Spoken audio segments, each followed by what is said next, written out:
അന്ന് പറയുന്ന പ്ലാറ്റ്ഫോം നമുക്ക് ഈ യൂട്യൂബൊക്കെ ഉണ്ടെങ്കിലും എൻ്റെ ഫ്രണ്ട്സ് പോലും എനിക്ക് റോള് തന്നിട്ടില്ല, അതായത് അഭിനയിക്കാനായിട്ട്.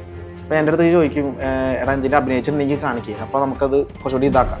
അവിടെ വെച്ച് മിമിക്രി ചെയ്തിട്ടുണ്ട്, മോണോ ആക്ട് ചെയ്തിട്ടുണ്ട്, അങ്ങനെയുള്ള കാര്യങ്ങളൊക്കെ അന്ന് ചെയ്തിട്ടുണ്ട്. പക്ഷെ അതുകൊണ്ടൊന്നും കാര്യമില്ല. പിന്നെ എനിക്ക് ആകെ ഇമോഷനുള്ളൊരു കാര്യം എന്ന് പറയുന്നത് ഇങ്ങനെ ഒരു കാര്യം സംസാരിക്കുമ്പോഴാണ്. അത്രയും എഫോർട്ട് എടുത്തിട്ട് നമുക്ക് എൻ്റെ റിസൾട്ട്.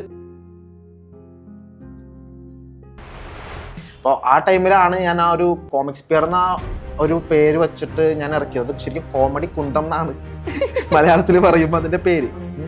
ഞാൻ നന്നായിട്ട് അഭിനയിക്കും, എനിക്കൊരു അവസരം തരുമോ, അന്ന് അയച്ചതാട്ടോ. ഇന്നത് വായിക്കുമ്പോൾ ഇത് പക്ഷെ എൻ്റെ അടുത്ത് ഇതേപോലെ തന്നെ ചോദിച്ച ആൾക്കാർ വരാറുണ്ട്, ചേട്ടൻ്റെ വീഡിയോയിൽ അഭിനയിക്കാൻ എനിക്കൊരു ഓപ്പർച്യൂണിറ്റി തരുമോ. എനിക്ക് ആ പെയിൻ മനസ്സിലാവും, കാരണം ഞാനത് അനുഭവിച്ചതല്ലേ. Hello, welcome back to next question. ഞാൻ നിങ്ങളുടെ ഷാലു. ഇന്ന് എൻ്റെ കൂടെയുള്ള വ്യക്തി എന്ന് പറയുന്നത് ഒരു സോഷ്യൽ മീഡിയ ഇൻഫ്ലുവൻസർ ആണ്. കോമിക്സ് പിയേഴ്സ് എന്ന് പറയുന്ന യൂട്യൂബ് ചാനലിലൂടെ തങ്ങളുടെ ഫണ്ണി കണ്ടന്റ്സോട് കൂടി വന്നിട്ടുള്ള ഒരു വ്യക്തിയാണ്. So let's welcome Akshay Ashok.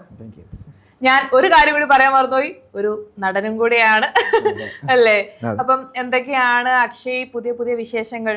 പുതിയ വിശേഷം എന്ന് പറഞ്ഞു കഴിഞ്ഞാൽ ഇപ്പോൾ അപ്കമിങ് ആയിട്ടൊരു മൂവി വരുന്നുണ്ട്. നമ്മുടെ ഫ്രൈഡേ ഫിലിംസിൻ്റെ ബാനറിൽ നിതീഷാണ് അതിൻ്റെ, നേഴ്സാറാണ് അതിൻ്റെ ഡയറക്ടർ. കാലൻ്റെ തങ്കക്കുടം എന്നാണ് ആ ഒരു ഫിലിമിൻ്റെ പേര്. അത് ഇച്ചിരി ഫാന്റസി മൂവിയാണത്. അപ്പോൾ അതിനകത്ത് ഒരു റോളുണ്ട്. ഓക്കെ, ഇപ്പം ലോക ടൈപ്പ് മൂവിയാണോ അത്? ഇത് എനിക്ക് തോന്നുന്നു എന്റർടൈൻമെന്റ് ആണെന്നാണ് തോന്നുന്നത്. ഒരു ഫണ്ണി എലമെന്റ് ആയിട്ടുള്ള ഒരു മൂവിയാണ് എന്ന് തോന്നുന്നു. ഓക്കെ, ഇപ്പൊ കുറച്ചു കാലമായിട്ട് സോഷ്യൽ മീഡിയയിലൊന്നും അധികം കാണാനില്ലല്ലോ, എന്ത് പറ്റി? കൂടുതലും ഈ ലോങ് വീഡിയോസ് ആണല്ലോ പണ്ട് ഇട്ടുകൊണ്ടിരുന്നത്. ഇപ്പോൾ അതിനുള്ള ടൈം കിട്ടുന്നില്ല എന്നുള്ളതാണ്. ഇപ്പോൾ നിലവില് നമ്മളൊരു കാസ്റ്റിംഗ് കോളൊക്കെ വെച്ചിട്ടുണ്ടായിരുന്നു, ഒരുപാട് പേരൊക്കെ നമുക്ക് വന്നിട്ടുണ്ട്. അപ്പോൾ ഇനി കുറച്ച് നല്ല ലോങ് വീഡിയോസ് ഒക്കെ ചെയ്യാന്നുള്ള ഒരു പ്ലാനിലാണ് ഇപ്പൊ നിലവിലുള്ളത്. ഓക്കെ, അപ്പൊ കോമിക്സ് പിയേഴ്സ് പൂർവാധികം ശക്തിയോടെ തിരിച്ചു വരും. നമ്മൾ ഈ കോവിഡ് കാലത്തൊക്കെ നോക്കുന്ന സമയത്ത് നിങ്ങൾ ഭയങ്കര ആക്റ്റീവ് ആയിരുന്നു.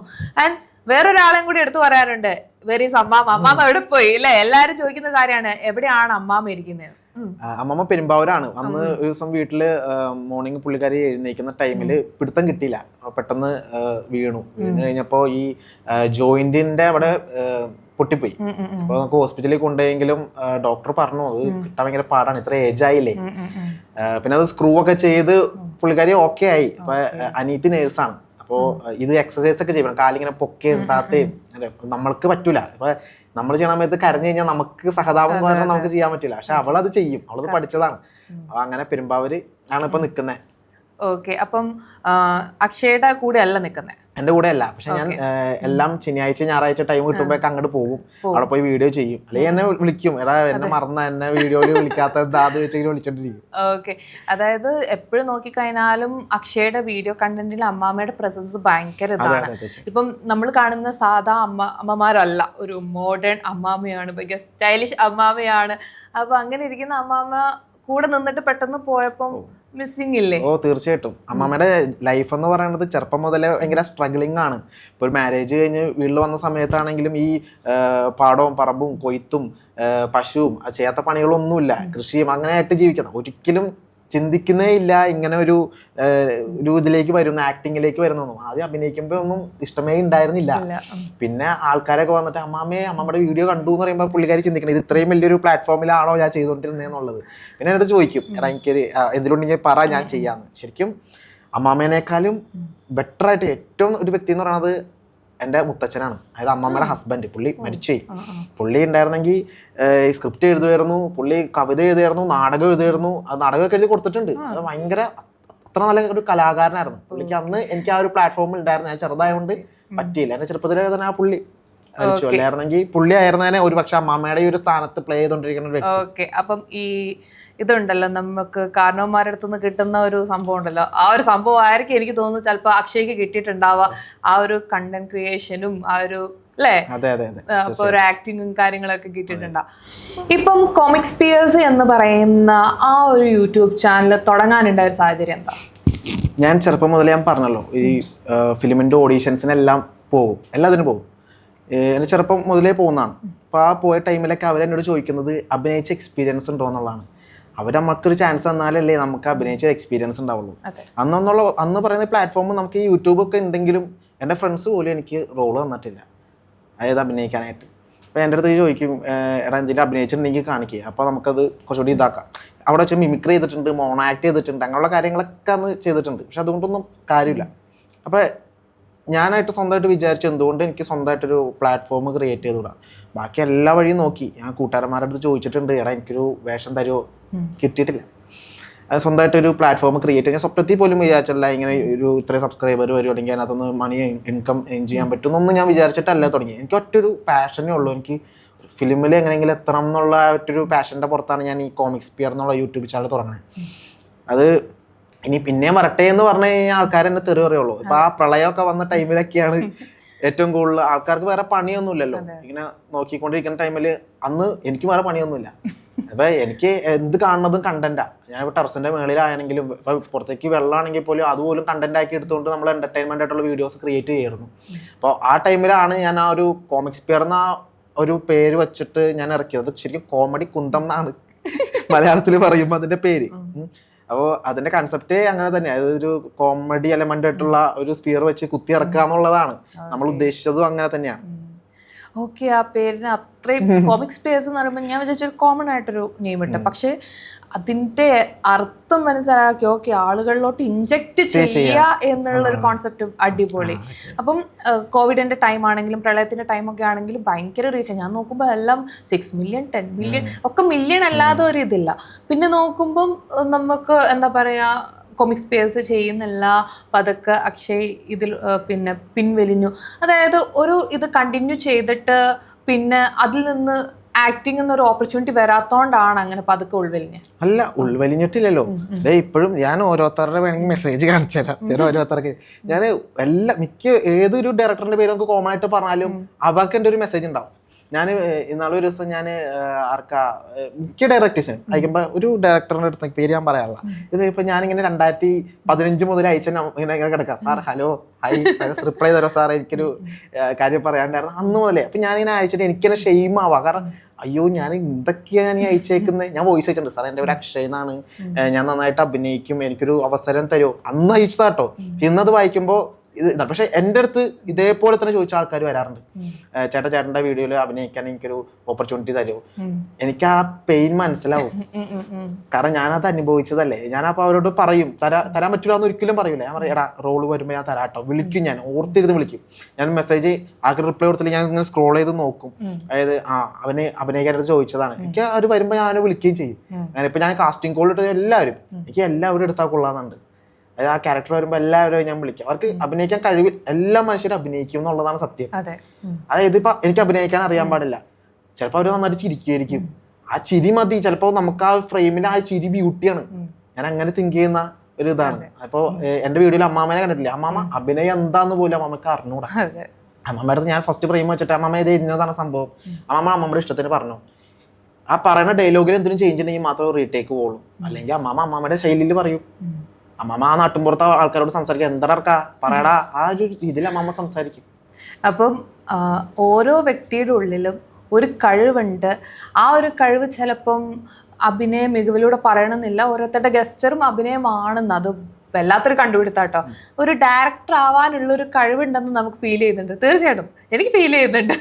ഓക്കെ, അപ്പം ഇനി മുമ്പോട്ട് കോമിക്സ് പിയേഴ്സ് ആയിട്ട് കണ്ടിന്യൂ ചെയ്ത് പോകും തന്നെയാണ് പറയുന്നത് അല്ലേ? അപ്പൊ ഇതിന്റെ ഇടയിൽ അക്ഷയ് പറഞ്ഞു ഇപ്പൊ ഒരുപാട് പേര് ചാൻസസോ കാര്യങ്ങളോ ചോദിച്ചു പോയിട്ട് തന്നില്ല. പക്ഷെ അക്ഷയുടെ പിന്നെ എനിക്കൊന്ന് സെലിം കുമാർ ഒക്കെ ഉള്ളൊരു മൂവി ഇറങ്ങിയിട്ടുണ്ടായിരുന്നു. അപ്പം ആ ഒരു എക്സ്പീരിയൻസ് എന്ന് പറയുമോ? അത് ആരോമലിന്റെ ആദ്യത്തെ പ്രണയം എന്നാണ് സിനിമയുടെ പേര്. മുബീൻ റൌഫ് എന്ന് പറഞ്ഞ ഡയറക്ടർ. സിനിമ നമ്മുടെ കഥയൊക്കെ പറഞ്ഞു, നല്ല കഥയാണ്. അതിനകത്ത് നായകൻ്റെ കൂട്ടുകാരനായിട്ടുള്ള കഥാപാത്രമാണ് ഞാൻ ചെയ്തത്. അതിൻ്റെ എക്സ്പീരിയൻസ് എന്ന് പറയുന്നത് സാധാരണ ഒരു നമുക്ക് രാവിലെ 2 മണിക്കൊക്കെ എഴുന്നേറ്റ് നമ്മൾ മഴ നനയുന്ന സീനുണ്ട്. അപ്പോൾ വിറച്ച് തുള്ളിയാണ് നമ്മൾ. ആ ഉറങ്ങി ഇങ്ങനെ വന്ന സമയത്താണ് ഷൂട്ട് റെഡി എന്ന് പറയുമ്പോൾ നമ്മൾ അപ്പം തന്നെ എഴുന്നേറ്റ് നമ്മൾ ആ മഴയത്തൊക്കെ പോയി നിന്ന് നമ്മൾ ചെയ്തിട്ടുണ്ട്. വളരെ പ്രതീക്ഷയോട് കൂടിയിട്ടാണ് ഞങ്ങൾ ആ തിയേറ്ററിൽ വന്നത്. സിനിമ ഞങ്ങൾ കണ്ടിട്ടേ ഇല്ല, എൻ്റെ പ്രിവ്യൂ പോലും നമ്മൾ കണ്ടിട്ടില്ല. അപ്പോൾ ഇൻ്റർവ്യൂവിന് സിനിമ ഇറങ്ങുന്നതിന് തലേ ദിവസം ഇൻ്റർവ്യൂവിന് ഇരുന്ന് ഞങ്ങളെല്ലാവരും ഇരിക്കുന്നുണ്ട്. അപ്പോൾ എൻ്റെ എക്സ്പീരിയൻസ് വെച്ചിട്ടാണ് ഞാൻ പറയുന്നത്. സിനിമ അടിപൊളി സിനിമയാണ്, കാരണം നമ്മൾ അത്രയും എഫേർട്ട് എടുത്ത് ചെയ്തിട്ടുണ്ട്. അതിനകത്ത് വന്നു കഴിഞ്ഞപ്പോൾ തിയേറ്ററിലിരുന്ന് കണ്ട് കഴിഞ്ഞ് കഴിഞ്ഞപ്പോൾ ശരിക്കും അതിൻ്റെ ഉള്ളിൽ ഇരുന്ന് ഉരുകുമായിരുന്നു സത്യം പറയാലോ. കാരണം എൻ്റെ വീഡിയോയിൽ പോലും ഒരു സൗണ്ട് എഫക്ട്സ് നമ്മൾക്ക് എടുക്കണമെന്നുണ്ടെങ്കിൽ നമ്മളത് യൂട്യൂബിൽ നിന്ന് സൗണ്ട് എഫക്ട്സ് നല്ലത് നമുക്ക് എടുക്കാം. അത് പൈപ്പ് തുറക്കുമ്പോഴുള്ള സൗണ്ട് ഉണ്ടല്ലോ, ഡബ് ചെയ്തേക്കാം സൗണ്ട് എഫക്റ്റ് ഇങ്ങനെ. ഞാനിങ്ങനെ ഇരുന്ന് അത് കേട്ടിട്ടുണ്ടല്ലോ, ഇവിടെ നിന്ന് ഇങ്ങനെ എന്തോ അപ്പം ഞാൻ എന്തോ അത് കഴിഞ്ഞിട്ട് മറ്റേ കോഴി കരയുന്ന സൗണ്ട് ഉണ്ടല്ലോ അത് ഡബ് ചെയ്തേക്കാം. ഞാനിത് എന്താ അപ്പം ആകെ നായിക പുറകിൽ ഇരിപ്പുണ്ടായി.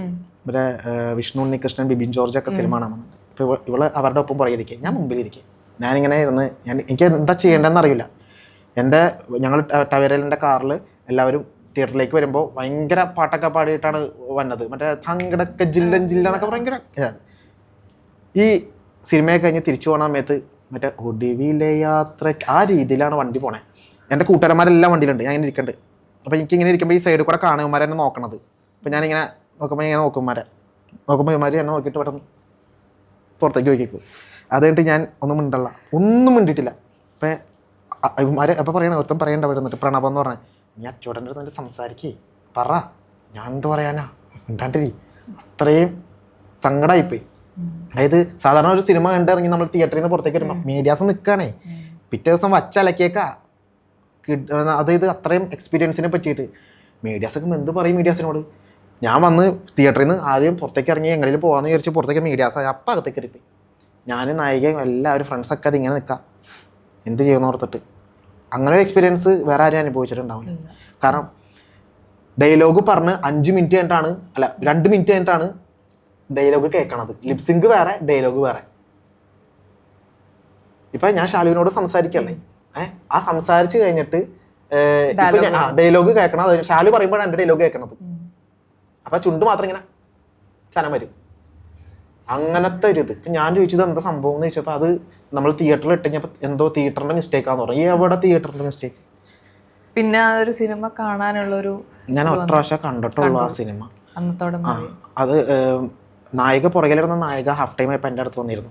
എന്നിട്ട് ചില സീനുകളൊക്കെ കാണുമ്പോൾ എന്നെ ഇങ്ങനെ പിടിച്ചിങ്ങനെ ഇറക്കും. ഈ നമ്മുടെ പിന്നെ ബിബിൻ ജോർജും വിഷ്ണു ഉണ്ണികൃഷ്ണനും ഒക്കെ അവിടെ ഉണ്ടായിരുന്നു ആ മൂവി കാണാൻ. അവര് നമ്മുടെ അതിനകത്ത് അഭിനയിച്ച കുറച്ച് ആർട്ടിസ്റ്റുകളുടെ ഫ്രണ്ട്സ് ആണ്. അങ്ങനെ വന്നതാണ്. സലീം കുമാർ അഭിനയിച്ച മൂവിയും കൂടിയാണ്. സലീം കുമാർ അഭിനയിച്ച മൂവിയാണ്. പക്ഷെ അതിനകത്ത് എനിക്ക് സലീം കുമാറിന്റെ ആക്ടിങ് അതിനകത്ത് നാടകീയതയായിട്ടാണ് തോന്നിയത്. കാരണം എനിക്ക് അതിനകത്ത് സലീം കുമാറിന്റെ ക്യാരക്ടർ എനിക്ക് ഇഷ്ടപ്പെട്ടില്ല. അപ്പം ആദ്യത്തെ ഒരു സിനിമ കിട്ടി, അത്രയും ആഗ്രഹിച്ചിട്ടൊരു സിനിമ കിട്ടി, അത് ഈ ഒരു രീതിയിൽ ഫ്ലോപ്പായി. അപ്പം എനിക്കറിയാം ആ ഒരു വിഷമം കാര്യങ്ങളും എനിക്ക് നല്ല പോലെ അറിയാം. ആദ്യത്തെ മൂവി എന്ന് പറയുന്നത് നാൻപറ്റ മകൻ എന്ന് പറഞ്ഞ മൂവിയാണ്. അതിനകത്ത് ഇതേപോലെ വലിയ കാര്യങ്ങൾ അതിനകത്ത് ഞാൻ ചോദിച്ചിട്ടുണ്ട്. അതിനകത്ത് ഞാൻ അഭിനയിക്കുകയൊക്കെ ചെയ്ത് മുദ്രാവാക്യമൊക്കെ വിളിച്ചിട്ടാണ് ഓഡീഷന് പങ്കെടുക്കണേ. അപ്പോൾ ഡയറക്ടർക്ക് ഭയങ്കര ഇഷ്ടപ്പെട്ടു. പറഞ്ഞു വന്നം നന്നായിട്ട് ചെയ്തിട്ടുണ്ട് എന്നൊക്കെ പറഞ്ഞപ്പോൾ നമുക്ക് ആകെ ഭയങ്കര ഇതായി. വീട്ടിൽ പോയി പറഞ്ഞു അമ്മയടുത്ത്, അമ്മേ ഞാൻ നാൻപറ്റമൽ നല്ല റോളാണ്, എല്ലാവർക്കും ഇഷ്ടപ്പെട്ടു കേട്ടോ. പിന്നെ നോക്കണ അമ്മ മറ്റേ ഇതിന്റെ പ്രസിഡന്റാണ്, എല്ലായിടത്തും പറഞ്ഞ് എൻ്റെ മോൻ അഭിനയിക്കണ്ടാ റോള്. അവൻ മറ്റേ ശ്രീനിവാസന്റെ ഒക്കെ ഇപ്പൊ അഭിനയിക്കണേ. ശ്രീനിവാസനൊക്കെ അതിനകത്ത് മറ്റേ മിനോണാണ് അതിനകത്ത് നായകൻ. ശ്രീനിവാസൻ അച്ഛന്റെ ക്യാരക്ടറാണ് ഇപ്പൊ അഭിനയിക്കണേ. ശ്രീനിവാസൻ ഞാൻ നമ്മൾ നേരത്തെ കണ്ടിട്ടും കൂടി ഇല്ല ആ സിനിമയിൽ. അതിനകത്ത് ലാസ്റ്റ് ഡയറക്ടറുടെ അടുത്ത് കരഞ്ഞു ഞാൻ പറഞ്ഞു, സാറേ എനിക്ക് നാട്ടില് എല്ലാവരും ഇങ്ങനെയാണ് പറയണേ, എനിക്ക് അഭിനയിക്കുന്ന സീൻ ഉണ്ടെന്ന് വിചാരിച്ചേക്കണേ. 1 മാസമായി ഞാൻ മഹാരാജാസിൽ വന്ന് നിൽക്കണം, എനിക്കൊരു റോൾ പോലും കിട്ടിയിട്ടില്ല, എന്ത് ചെയ്യും? എനിക്ക് ആകെ എന്തോ പോലെ ഇപ്പം എനിക്ക് ഇപ്പോഴും ആലോചിക്കുമ്പോൾ എനിക്ക് സങ്കടം. അത് ഡയറക്ടർ എന്നെ ഇങ്ങനെ നോക്കി എൻ്റെ അടുത്ത് പറഞ്ഞ്, എടാ ഞാൻ നോക്കട്ടെ 2 ദിവസം കൂടി ഷൂട്ടില്ലേ, എന്തെങ്കിലും ഡയലോഗ് തരാമെന്ന് പറഞ്ഞു ഡയറക്ടർ എനിക്ക് വേണ്ടിയിട്ട് ഒരു ഡയലോഗ് ആഡ് ചെയ്ത് തന്നതാണ് അതിനകത്ത്. ഓക്കെ. അപ്പോൾ അതിൻ്റെ ഇടയ്ക്ക് കൂടി ഞാൻ ഈ കോമിക്സ് പിയറിന് എന്തെങ്കിലും ഒരു കണ്ടന്റ് എടുക്കണമല്ലോ എന്ന് ഓർത്തിട്ട് എന്തെങ്കിലും അവിടെ ഇവിടെയൊക്കെ പോയിട്ട് എന്നിട്ട് എന്തെങ്കിലുമൊക്കെ എടുക്കും. എന്നിട്ട് ആ സിനിമ ഇറങ്ങിയിട്ട് എന്തായിരുന്നു, ആ സിനിമ കാണാൻ പോയ ഒരു എക്സ്പീരിയൻസ് എന്തായിരുന്നു? ആ സിനിമ കാണാൻ പോയി കഴിഞ്ഞപ്പോൾ ഞാൻ എൻ്റെ കൂട്ടുകാരുടെ അടുത്ത് പറഞ്ഞു, നീ കണ്ണടക്കരുത്, കണ്ണടച്ച് എന്നെ കാണാൻ പറ്റൂല. അതിനകത്തൊരു സീൻ വരുമ്പോൾ നീ നോക്കിയെന്നോ, ഞാൻ പറയാം അപ്പം നീ നോക്കിയെന്നോളാൻ പറയും. ഒറ്റ സീൻ ഉണ്ടായുള്ളൂ. എൻ്റെ കൂട്ടുകാരും ഞാനും കൂടെ പോയത്, സഫർ എന്നാണ് അവൻ്റെ പേര്, ഇപ്പോൾ ഇവിടെ ഇല്ല, ഗൾഫിലാണ്. സഫർ എൻ്റെ അടുത്ത് പറഞ്ഞതെന്ന് വെച്ചാൽ ഒറ്റ സീൻ ഉണ്ടായുള്ളൂ. പക്ഷെ അവൻ വീട്ടിൽ നിന്ന് ഇറങ്ങിയിട്ട് അവൻ്റെ ഉമ്മാനെ വിളിച്ചിട്ട് പറഞ്ഞ്, ഉമ്മ അച്ചുവിൻ്റെ പടം കണ്ടെന്ന് പറഞ്ഞു. അച്ചുവിൻ്റെ പടം കണ്ടെന്ന് പറയാം, എന്നെ അച്ചുവെന്ന് വിളിക്കണേ. അച്ചുവിൻ്റെ പടം കണ്ട് അച്ചു അടിപൊളിയായിട്ട് ചെയ്തിട്ടുണ്ടെന്ന് പറഞ്ഞു. അവൻ എന്നെ ഒരിക്കലും തളർത്തി പറഞ്ഞിട്ടില്ല. എനിക്കത് പറയുമ്പോഴും ഇപ്പോഴും സങ്കടമാണ്. അവൻ്റെ അടുത്ത് ആ തിയേറ്ററിൽ ഞാനും അവനും പിന്നെ കുറച്ച് ആൾക്കാരുള്ളൂ. ഷോ ഓടിക്കൂല, ഇത്ര ആൾക്കാർ കയറിയാലും ഓടിക്കുള്ളൂ. അപ്പം ഞാൻ വേറെ ഫ്രണ്ട്സിനെയൊക്കെ വിളിച്ചിട്ട് ഇങ്ങനെ പറയണം, വന്നോ എൻ്റെ പടം ഇറങ്ങിയിട്ടുണ്ട്, പക്ഷെ ഞാൻ ഉണ്ടോയെന്ന് എനിക്കറിയാൻ പാടില്ല. എൻ്റെ അമ്മയൊക്കെ വരായിരുന്നു. ഞാൻ പറഞ്ഞു ഞാൻ ആദ്യം ഉണ്ടോയെന്ന് നോക്കട്ടെ എന്നിട്ട് ഞാൻ പറയാം എന്ന് പറഞ്ഞിട്ട് ഞാൻ ഇവനും കൂടി പോയിട്ടാണ് ആ സിനിമ എടുത്ത് കാണണേ.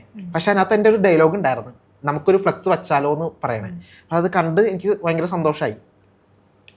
പിന്നീട് സ്ട്രഗിൾ അതിൻ്റെ അടുത്ത് അവൻ പറഞ്ഞിട്ടുണ്ട്, നീ തളരരുത്, നീ വീഡിയോ ചെയ്തുകൊണ്ടേയിരിക്കണം, എന്നെങ്കിലും ആരെങ്കിലും അത് കാണും, നിന്നെ വിളിച്ച് കഴിയുമ്പോൾ നിന്റെ ആ ഒരു ടൈം ആകും. നിന്റെ ടൈം ആയി കഴിഞ്ഞ് കഴിഞ്ഞാൽ നിന്റെ കൂടെ ഉള്ളവരുടെ ടൈം ആകും. അതായത് അവൻ വിശ്വസിക്കുന്നുണ്ട് ഞാൻ കയറി കഴിഞ്ഞ് കഴിഞ്ഞാൽ ഇതിനോട് ക്രൈസുള്ള ഒരുപാട് ആളുകളെ കഴിവുള്ള ആളുകളെ എനിക്കും കൊണ്ടുവരാൻ പറ്റുന്നുള്ളൂ.